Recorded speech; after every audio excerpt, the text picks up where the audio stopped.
Hello everyone. आज है 6 अप्रैल और आज की इस क्लास में हम डिस्कस करेंगे 6 अप्रैल से बनने वाले करंट अफेयर के सभी इंपॉर्टेंट क्वेश्चंस। प्रीवियस क्लास में देखा था कि हाल ही में जो लोअर अर्थ ऑर्बिट है, नेविगेशन लेयर का परीक्षण करने के लिए पहले सेलेस्टियल उपग्रह को लॉन्च किया है यूरोपीय स्पेस एजेंसी ने। दुनिया की पहली डिजिटल जनगणना की शुरुआत भारत में हो चुकी है 1 अप्रैल से। द्वीप शक्ति 2026 त्रिसेना का संयुक्त सामरिक प्रदर्शन आयोजित किया गया अंडमान निकोबार में। प्रोजेक्ट 17A के तहत आईएनएस दूनागिरी को डेवलप किया गया है, जो कि इंडियन नेवी को रिसेंटली सौंपा गया है। भारतीय नौसेना को सौंपा गया जो अंतिम और चौथा सर्वे पोत है, इसका नाम आईएनएस संशोधक है। प्रधानमंत्री नरेंद्र मोदी जी ने महावीर जयंती के मौके पर अभी हाल ही में कोबा गांधीनगर गुजरात में सम्राट संप्रति संग्रहालय का उद्घाटन किया है।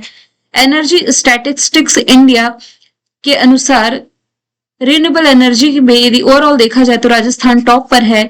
नवीकरणीय ऊर्जा मंत्रालय ने प्रधानमंत्री कुसुम योजना को 31 मार्च 2027 तक एक्सटेंड किया है। दिल्ली गवर्नमेंट लेके आई है लखपति बिटिया योजना और उचरन म्याम ओसोर मंगोलिया के प्रधानमंत्री बने हैं। खेलो इंडिया ट्राइबल गेम्स में कर्नाटका पदक तालिका में टॉप पर था। तो सभी क्वेश्चंस हमने देखे प्रीवियस क्लास में। शुरू करते हैं आज का हमारा पहला सवाल। सवाल है म्यांमार के नए राष्ट्रपति अभी हाल ही में कौन चुने गए हैं। तो देखिए, अभी हाल ही में जो मिन आंग हाइंग है, ये रिसेंटली भारत के पड़ोसी म्यांमार के राष्ट्रपति चुन लिए गए हैं। बहुमत मिला है इन्हें, मेजोरिटी मिली है।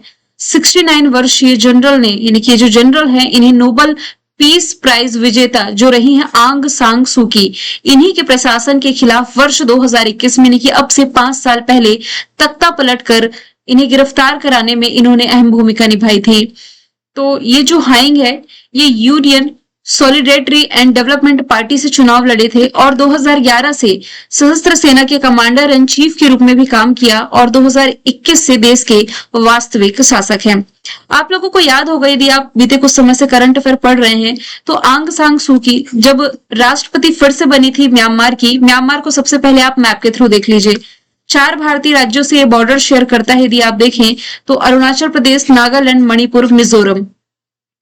अराकानयोमा पर्वत है, अराकानयोमा पर्वत, जिसके माध्यम से म्यांमार और भारत सेपरेट होते हैं। इसकी सबसे ऊंची चोटी पूछी जाए तो ये हो जाएगी विक्टोरिया।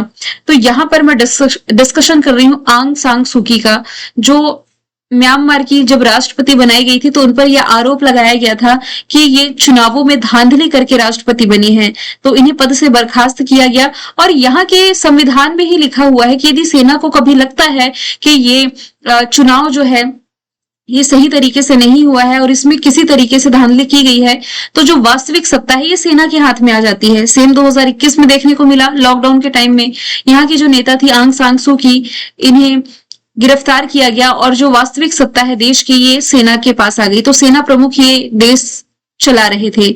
अभी जो राष्ट्रपति चुनाव हुए उसमें नए राष्ट्रपति मिन आंग हाइंग बने हैं। म्यांमार की कैपिटल नायपीडो, करेंसी हो जाएगी क्यात और लगभग 5.5 करोड़ के आसपास इसकी आबादी है। इसके अलावा यहाँ पर ऑपरेशन ब्रह्मा रिलेट कर सकते हैं और ऑपरेशन करुणा, जो कि भारत के द्वारा चलाए गए ऑपरेशन का नाम है। हालिया नियुक्तियों में कुछ राष्ट्रपतियों के नाम को यदि आप डिस्कस करें तो चिली के राष्ट्रपति जोस एंटोनियो कोस्ट बने, युगांडा के योवेरी मुसेवेनी, अर्जेंटीना के जेवियर मिलई, अमेरिका के डोनाल्ड ट्रंप, मैक्सिको की क्लाउडिया शेनबाम, क्रोएशिया के जोरान मिलनोविक, यूक्रेन के व्लादिमीर जेलेंस्की, श्रीलंका के अनुरा दिसानायके, ताइवान के लाई चिंगते, पाकिस्तान के आसिफ अली जरदारी, वियतनाम के लुओंग, इजिप्ट के अब्दुल फतह अल सीसी, साउथ अफ्रीका के सिरिल रामाफोसा, रशिया के व्लादिमीर पुतिन, अल्जीरिया के अब्दुल अजीज तैबूनी, रवांडा के पॉल कागामे, लिथुआनिया के गितानस नौसेदा, आइसलैंड की हल्ला टॉमस डॉटर, चाइना के सी जिनपिंग, नामीबिया के नेटुम्बू नंदी नदैतवा, सूरीनाम के जेनिफर सिमन, सेशल्स के पेट्रिक हरमनी, बोलीविया के रिको पाज और आयरलैंड के केथरीन कोनोली बने हैं। सवाल दूसरा है, केंद्र सरकार ने यूजीसी की सलाह पर जो एनसीईआरटी है, एनसीईआरटी यानी कि national council of educational research and training, या हिंदी में आप इसे कह सकते हैं राष्ट्रीय शैक्षिक अनुसंधान एवं परीक्षण परिषद। तो एनसीईआरटी को इनमें से कौन सी मान्यता अभी हाल ही में यूजीसी के द्वारा दी गई है? अच्छा, ये यूजीसी क्या है? तो इसकी फुल फॉर्म बनती है यूनिवर्सिटी ग्रांट्स कमीशन। यूजीसी ने अभी हाल ही में एनसीईआरटी को डीम्ड यूनिवर्सिटी का दर्जा दे दिया है, तो यहाँ से ऑप्शन सी इसका राइट आंसर हो जाएगा। केंद्र सरकार ने अप्रैल 2026 में एनसीईआरटी को डीम्ड यूनिवर्सिटी का प्रस्ताव दिया है। अब एनसीईआरटी जो है ये यूजी यानी कि अंडर ग्रेजुएट, पीजी यानी कि पोस्ट ग्रेजुएट और पीएचडी यानी कि डॉक्टरेट कोर्स के लिए डिग्री दे सकेगी, जो सरकारी वेबसाइट और उच्च शिक्षा के लिए मान्यता प्राप्त होगी। अच्छा, सबसे पहले यहाँ पर जो टर्म लिखा हुआ है डीम्ड टू बी यूनिवर्सिटी, इसका क्या मतलब हुआ? देखिए, डीम्ड यूनिवर्सिटी का मतलब ये हुआ कि अब जो ये एनसीईआरटी है ये यूजीसी के तहत यानी कि यूनिवर्सिटी ग्रांट कमीशन के तहत एक स्वतंत्र विश्वविद्यालय की तरह काम करेगा और अपने जो स्नातक है, स्नातक मतलब कि इसमें जैसे बीए हो गया, बीएससी, बीएड और फिर स्नातकोत्तर यानी कि इसमें जैसे पोस्ट ग्रेजुएट कहते हैं ना, एमए, एमएससी, मास्टर्स की डिग्री जो आप कहते हैं, इसके अलावा पीएचडी यानी कि डॉक्टरेट डिग्री ये खुद जारी कर सकेगा। तो एनसीईआरटी का फॉर्मेशन ईयर 1961 है, दिल्ली में हेडक्वार्टर है, दिनेश प्रसाद सकलानी इसके वर्तमान में अध्यक्ष हो जाएंगे। अगला सवाल है, लोकसभा ने किस शहर को आंध्र प्रदेश की एकमात्र राजधानी बनाने का प्रस्ताव पारित किया है? तो संसद का जो निम्न सदन है लोकसभा, यहाँ पर आंध्र प्रदेश की एकमात्र राजधानी अमरावती होगी, ये राजधानी बनाने का प्रस्ताव रिसेंटली पारित किया गया है। आंध्र प्रदेश पुनर्गठन संशोधन विधेयक 2026 ये पारित हो चुका है लोकसभा में, अब राज्यसभा में भेजा जाएगा। तो आंध्र प्रदेश पुनर्गठन अधिनियम 2014 में ये प्रावधान था कि राज्य के विभाजन के बाद, कैसा विभाजन हुआ था? आंध्र प्रदेश और तेलंगाना का 2 जून 2014 को, 10 साल से ऊपर हो चुके हैं। तो इसमें प्रावधान था कि विभाजन के मैक्सिमम 10 वर्षों के बाद, मतलब कि 10 वर्षों तक तो हैदराबाद आंध्र प्रदेश और तेलंगाना की संयुक्त राजधानी होगी और कानून के अनुसार हैदराबाद अब केवल तेलंगाना की राजधानी बनेगी और अमरावती जो है ये आंध्र प्रदेश की राजधानी कहलाएगी। अमरावती शहर को राजधानी बनाने का विचार सबसे पहले एन चंद्रबाबू नायडू ने अपने पिछले कार्यकाल, जो उनका 2014 से 19 का कार्यकाल था जब ये मुख्यमंत्री थे, तब ये दिया था। अब यहां से आप अमरावती का एक और फैक्ट रिलेट कर सकते हैं, भारत का पहला जो क्वांटम कंप्यूटर है ये अमरावती में स्थापित किया जाएगा। सवाल चौथा है, टाइड्स ऑफ टाइम भारत से हिस्ट्री थ्रू मूरल्स इन पार्लियामेंट, ये किताब किसके द्वारा लिखी गई है? तो इसकी लेखिका हो जाएंगी सुधा मूर्ति, ऑप्शन ए इसका राइट आंसर है। उपराष्ट्रपति सीपी राधाकृष्णन ने 1 अप्रैल 2026 को दिल्ली के संविधान सदन में राज्यसभा सांसद जो है सुधा मूर्ति, जो कि एक लेखिका भी हैं, इन्हीं की इस किताब को लॉन्च कर दिया है। किरण देसाई, देखिए किरण देसाई 2006 में बुकर पुरस्कार जीत चुकी है। इस बार भी ये नॉमिनेटेड थी, लेकिन 2025 का ये जो बुकर प्राइज है ये किसने जीता है? डेविड ज़ेले ने अपनी रचना फ्लैश के लिए। इंटरनेशनल बुकर पुरस्कार जो 2025 का जीता बानू मुस्ताक ने जीता अपनी रचना हार्ट लैंप के लिए। अब देखिए, बुकर पुरस्कार और अंतरराष्ट्रीय बुकर पुरस्कार में क्या अंतर है?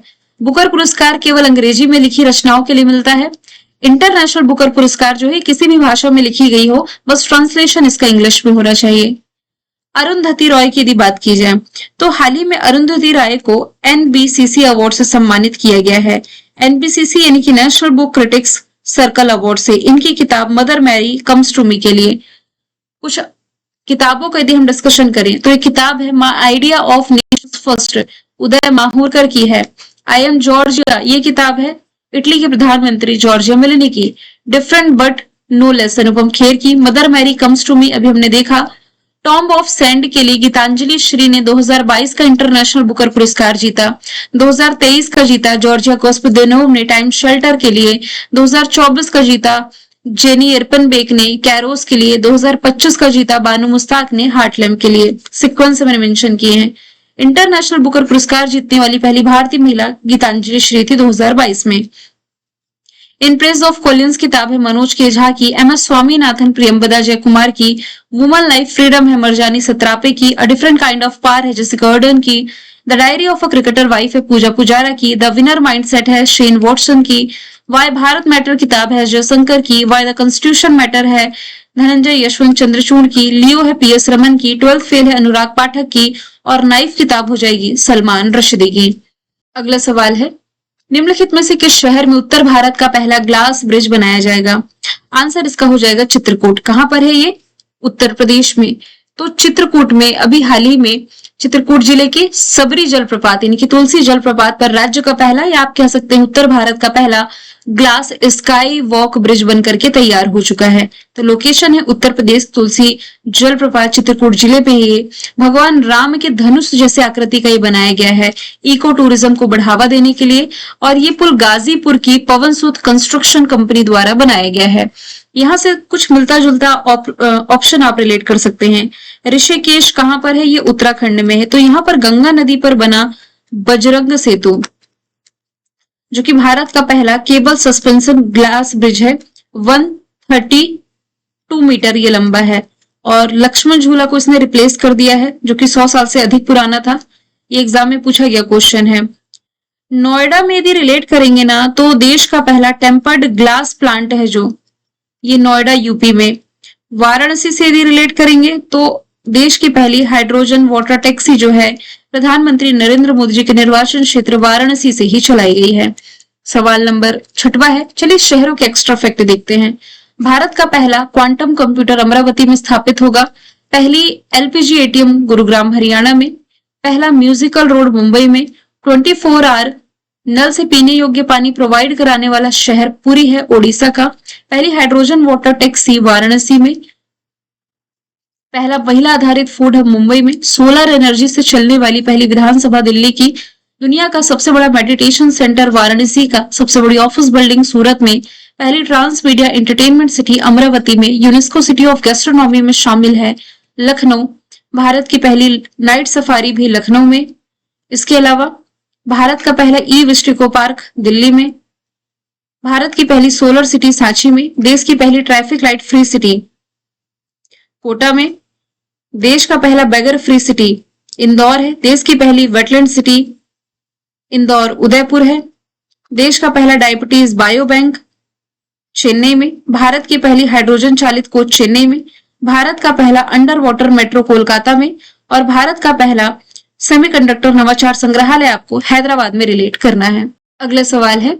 निम्नलिखित में से किसे अप्रैल 2026 में सूचना और प्रसारण मंत्रालय का सचिव बनाया गया है? तो आंसर इसका हो जाएगा Chanchal Kumar. Option number C इसका राइट आंसर है।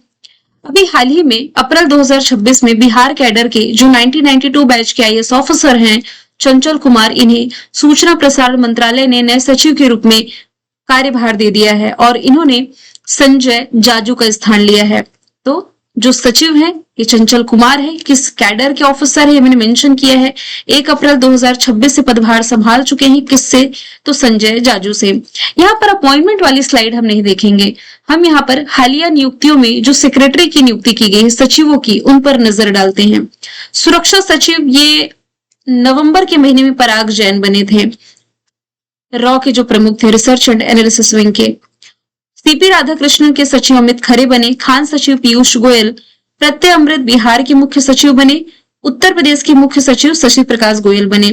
प्रधानमंत्री नरेंद्र मोदी की निजी सचिव निधि तिवारी। वित्त मंत्रालय के राजस्व सचिव अरविंद श्रीवास्तव। भारत के नए वित्त सचिव अजय सेठ। रक्षा सचिव अजय राजेश कुमार सिंह। विदेश सचिव विक्रम मिस्त्री। गृह सचिव गोविंद मोहन। कोयला मंत्रालय के सचिव विक्रम देव। अल्पसंख्यक मंत्रालयों में जो सचिव बने चंद्रशेखर कुमार। स्वास्थ्य सचिव पुण्य सलिला श्रीवास्तव। इस्पात मंत्रालय के सचिव संदीप पुंडरिक। कैबिनेट सचिव टीवी सोमनाथन बने थे। 7वां सवाल है। हाल ही में जारी एक्स नाउ की इंटरनेट शटडाउन रिपोर्ट जो 2025 वाली अभी रिलीज की गई है, इसमें भारत को कौन से स्थान पर रखा गया है? तो भारत इसमें दूसरे स्थान पर आ जाता है। ऑप्शन बी इसका राइट आंसर है। चर्चे में इसलिए है क्योंकि एक्स नाउ और कीप इट ऑन गठबंधन की हालिया रिपोर्ट जारी की गई है जिसमें कि भारत ने 2025 में कुल 65 बार इंटरनेट शटडाउन दर्ज किए हैं, जो कि एक लोकतांत्रिक देश होने के बावजूद इसे वैश्विक स्तर पर कनेक्टिविटी ब्लैकआउट यानी कि इंटरनेट सेवा बंद करने या लागू करने वाले शीर्ष देशों में से एक बनाता है। सबसे अधिक इंटरनेट शटडाउन हुआ है पड़ोसी म्यांमार में 95 बार। अब यहाँ पर जो टर्म लिखा हुआ है इंटरनेट शटडाउन, ये होता क्या है? तो देखिए, सरकार द्वारा किसी क्षेत्र में, किसी क्षेत्र विशेष में भी हो सकता है या फिर पूरे देश में भी हो सकता है, जो इंटरनेट सर्विस है इसे जानबूझकर बंद किया जाता है। मतलब कि एक ऐसा कदम है जो कि मोबाइल और ब्रॉडबैंड इंटरनेट की पहुंच को अस्थायी रूप से या अनिश्चित समय तक के लिए रोक देती है, जिसे अक्सर अशांति या सूचना का जो ट्रांजिशन है, जो प्रसार होता है ना, इसे कंट्रोल करने के लिए लागू किया जाता है। साथ ही हमारी जो अभिव्यक्ति की स्वतंत्रता है इसे भी लिमिटेड कर देता है। तो इंटरनेट शटडाउन भारत में 2025 में हुआ 65 बार। 2026 में जारी इंडेक्स एंड रैंकिंग पर नजर डालें तो खाद्य सुरक्षा सूचकांक में टॉप पर आइसलैंड है। वैश्विक आतंकवाद सूचकांक में टॉप पर पाकिस्तान, इंडिया 13 है। हैप्पीनेस रिपोर्ट में टॉप पर Finland, India 116। Henley passport index फरवरी में जो रिलीज किया गया है 75 पर भारत है। टॉप पर सिंगापुर। करप्शन इंडेक्स में टॉप पर Denmark, India 91। Global fire power index में टॉप पर अमेरिका, भारत 4th प्लेस पर। एशिया मैन्युफैक्चरिंग इंडेक्स में टॉप पर चाइना, भारत 6ठे स्थान पर। रिस्पॉन्सिबल नेशंस इंडेक्स में टॉप पर सिंगापुर, इंडिया 16 प्लेस पर। एशिया पावर इंडेक्स में टॉप पर अमेरिका, भारत 3rd प्लेस पर। डिजिटल नोमैड रिपोर्ट में टॉप पर स्पेन, भारत 38 प्लेस पर। ग्लोबल इनोवेशन इंडेक्स में टॉप पर स्विट्जरलैंड, इंडिया 38 प्लेस पर। हाल ही में कौन यूएस मेजर लीग क्रिकेट में शामिल होने वाले पहले भारतीय बने हैं? तो आंसर इसका हो जाएगा R Ashwin, Ravichandran Ashwin right answer हो जाएगा। तो सैन फ्रांसिस्को यूनिकॉर्न्स ये टीम का नाम है। तो मेजर लीग क्रिकेट 2026 के सीजन के लिए ये इस टीम में शामिल हो चुके हैं। मतलब ऐसे पहले भारतीय खिलाड़ी जो भारतीय राष्ट्रीय टीम की ओर से खेलने के बाद इस लीग का हिस्सा बने हैं। हालांकि अब तो ये क्रिकेट के सभी फॉर्मेट से संन्यास ले चुके हैं। जैसे भारत में आईपीएल होता है ना, सेम उसी तरीके से आप कह सकते हैं यूएस मेजर लीग क्रिकेट में अब ये शामिल होने वाले पहले भारतीय क्रिकेटर बने हैं। महेंद्र सिंह धोनी एसबीआई के तो ब्रांड एम्बेसडर है ही, अभी हाल ही में भीम भुगतान सर्विस के ब्रांड एम्बेसडर बने हैं। दिनेश कार्तिक रॉयल चैलेंजर्स बैंगलोर में मेंटर और कोच हैं। संजू सैमसन को T20 वर्ल्ड कप जो रिसेंटली पुरुषों का खेला गया प्लेयर ऑफ द सीरीज ये चुने गए थे। स्पोर्ट्स के करंट अफेयर पर नजर डालें तो पुरुषों का T20 वर्ल्ड कप जीता भारत ने। मियामी ओपन में मेन सिंगल का टाइटल यानिक सिनर ने, वुमेन सिंगल का अरियाना सबालेंका ने। आईपीएल के इतिहास की सबसे महंगी टीम बनी है आरसीबी। अनाहत सिंह ने इंडिया ओपन 2026 में महिला स्क्वैश खिताब जीता। संतोष ट्रॉफी सर्विसेज ने, वुमेन प्रीमियर लीग 2026 का आरसीबी ने। Pro wrestling league Haryana Thunders ने। सैयद मुश्ताक अली ट्रॉफी झारखंड ने। Sultan Azlan Shah hockey cup Belgium ने। डेविस कप इटली ने। Men's Asia hockey cup Bharat ने और आईसीसी वुमेन्स वर्ल्ड कप भी भारत ने। खबरों में रहा जो मिशन मित्र है इसका संबंध किससे है? इसका संबंध है अत्यधिक कठिन परिस्थितियों में अंतरिक्ष यात्रियों के ट्रेनिंग से, यानी कि training of astronauts under extremely orders conditions. अभी इसका क्या मतलब हुआ? देखिए, मित्र, ये जो मिशन मित्र है इसकी शुरुआत भारत के गगनयान मिशन के तहत की गई है। कहाँ? लद्दाख में। तो ये उच्च ऊंचाई वाला एक तरह का ट्रेनिंग प्रोग्राम है जिसमें कि कम ऑक्सीजन, अत्यधिक ठंड और एकांत जैसी कठिन परिस्थितियों में ये ट्रेनिंग प्रोवाइड कराई जा रही है एस्ट्रोनॉट को। इस मिशन का ये उद्देश्य है कि पृथ्वी पर ही अंतरिक्ष जैसी परिस्थितियों को निर्मित करना, कि यदि अंतरिक्ष यात्रियों को, मतलब ये जो एस्ट्रोनॉट्स है जिन्हें ट्रेनिंग दी जा रही है, इन्हें यही परिस्थिति अंतरिक्ष में झेलनी पड़े तो ये कैसे सरवाइव करेंगे, उसके लिए ट्रेनिंग है। और इस मिशन मित्र का पूरा नाम है mapping of inter operable trends and reliability assessment. सवाल 10वां है, रोगाली बिहू फेस्टिवल मुख्य रूप से भारत के किस राज्य में मनाया जाता है? तो ये असम में मनाया जाने वाला प्रमुख कृषि का त्योहार है। रोगाली बिहू असमिया नए साल और बसंत के आने का प्रतीक है। रोगाली बिहू को बोहाग बिहू के नाम से जाना जाता है। 3 बिहू में से सबसे जरूरी कह सकते हैं। 2026 में लगभग ये 14 से 16 अप्रैल को मनाया जाएगा और एक हफ्ते इसमें बढ़ सकते हैं। यह हालांकि ये इंपॉर्टेंट नहीं है, लेकिन मिड अप्रैल में ये सेलिब्रेट किया जाएगा। असमिया नए वर्ष का ये प्रतीक है। हालिया फेस्टिवल्स पर नजर डालें। जनजातीय फेस्टिवल दिव्य कला मेला दिल्ली में। लोसर खुबानी हेमिस लद्दाख में। संगाई चेरियोबा सिरुलिली योशांग कचई लेमन निकोल चकोबा मणिपुर में। चेरी ब्लॉसम मेघालय में। हेरत जम्मू कश्मीर में। खजुराहो मध्य प्रदेश में। ओणम केरला में। पोंगल तमिलनाडु में। उत्सव उद्भव ग्वालियर में। धानु यात्रा उड़ीसा में। सोनपुर मेला बिहार में। बीकानेर ऊंट महोत्सव राजस्थान में। हरेली छेरछेरा छत्तीसगढ़ में। नागा मिर्च फेस्टिवल नागालैंड में। सरुल झारखंड में। समक्का सरक्का तेलंगाना में।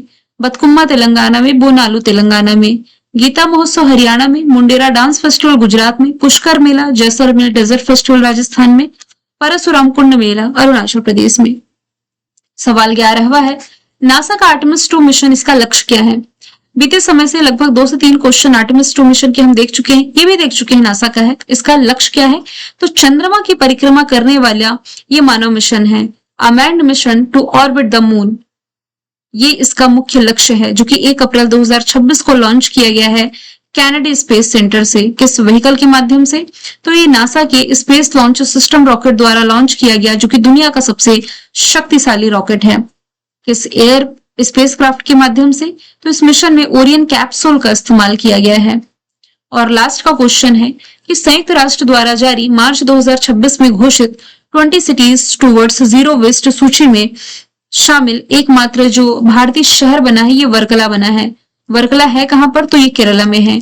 तो यूनाइटेड नेशंस ने दुनिया के उन 20 चुनिंदा शहरों की घोषणा करी जो कचरा प्रबंधन यानी कि वेस्ट मैनेजमेंट और जीरो वेस्ट की दिशा में एक वैश्विक रोल मॉडल बनकर के उभरे हैं। इस अंतरराष्ट्रीय सूची में भारत का जो केरला राज्य है, इसके वर्कला शहर को शामिल किया गया। ये एक तटीय शहर है। ये पहल दुनिया भर के उन शहरों को मान्यता देता है जो कचरे को कम करने और चक्रीय अर्थव्यवस्था मॉडल की ओर बढ़ रहे हैं। वर्कला को चुना क्यों किया गया है? तो ये शहर कचरे को कम करने के लिए सर्कुलर इकोनॉमी यानी कि कचरे से संसाधन बनाने, साथ ही समावेशी रिसाइकलिंग मॉडल को लागू करने में अग्रणी रहा है। लखनऊ जो है सिटी ऑफ गैस्ट्रोनॉमी चुना गया है यूनेस्को के द्वारा। पाक कला के क्षेत्र में चुना जाने वाला दूसरा भारतीय शहर है। पहला कौन सा? हैदराबाद। और भारत की पहली वेटलैंड सिटी के रूप में इंदौर और उदयपुर को मान्यता दी गई। मैंने कल आपसे पूछा था किस राज्य केंद्र शासित प्रदेश में सिंधु नदी हरित गलियारा परियोजना की शुरुआत की गई? आंसर था लद्दाख। आज का सवाल है, हॉकी इंडिया अवार्ड्स 2025 में सर्वश्रेष्ठ पुरुष और महिला खिलाड़ी किसे चुना गया? तो आंसर इसका जो भी आप कमेंट बॉक्स में बताएं। मिलेंगे नेक्स्ट वीडियो में। Thank you so much.